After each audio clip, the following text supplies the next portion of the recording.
D'ici 5 ans, l'Algérie pourra déplacer des montagnes de minerais depuis les profondeurs du Sahara jusqu'aux usines industrielles de l'Ouest, sans un seul camion, sans obstruction, sans rupture.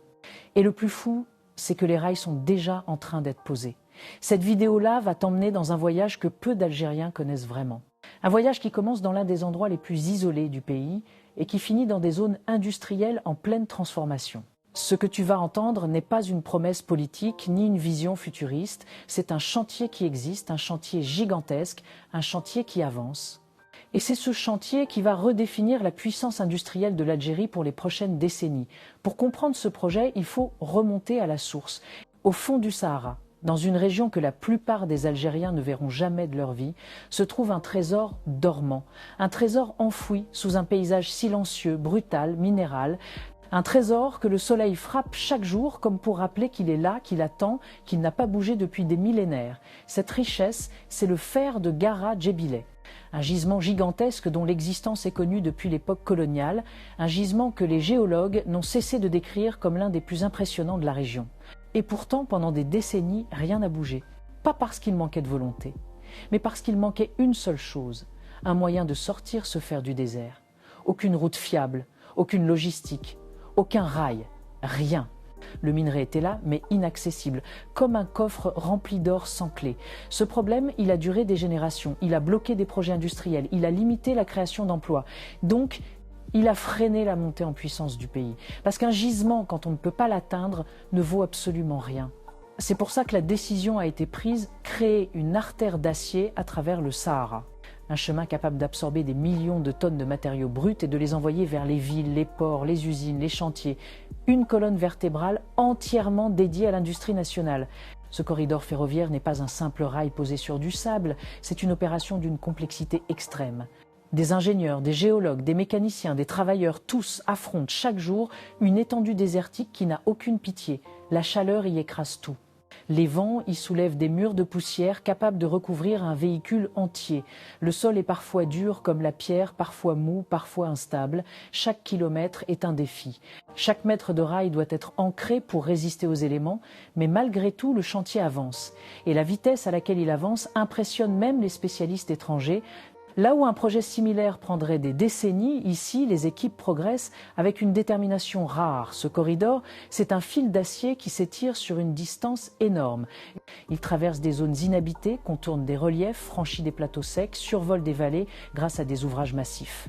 Et à chaque nouvelle section installée, c'est un pas de plus vers un futur industriel que l'Algérie attend depuis trop longtemps. Une fois le rail opérationnel, c'est tout un secteur qui se réveille. Le minerai qui dormait au Sahara commence enfin à circuler. Les usines sidérurgiques de l'Ouest peuvent produire localement ce qu'elles importaient autrefois. L'industrie nationale reprend le contrôle de sa matière première et ça c'est un changement gigantesque. C'est une montée en puissance, une affirmation de souveraineté, une manière de dire l'acier qui construit nos immeubles, nos ponts, nos routes sort de notre sol et c'est nous qui le transformons. Ce projet, c'est aussi un renversement économique. Le coût du transport diminue, la dépendance aux importations baisse et les usines qui peinaient à se fournir en matières premières gagnent un accès direct, stable, permanent. Résultat, construction, logement, agriculture, industrie, logistique, tout devient plus fluide, plus rapide, moins cher. Il faut comprendre une chose, le rail ne transporte pas seulement du fer. Il transporte des opportunités. Autour de cette voie, tout change. Des ateliers s'installent, des petites entreprises voient le jour, des zones logistiques émergent, des familles trouvent du travail. Des régions entières, longtemps ignorées, renaissent. Ce qui était désert devient mouvement. Ce qui était vide devient activité. Ce qui était oublié devient stratégique. Les villes du Sud vont s'agrandir, des écoles vont s'ouvrir, des services vont apparaître. Les jeunes qui quittaient la région pour chercher du travail pourront enfin rester.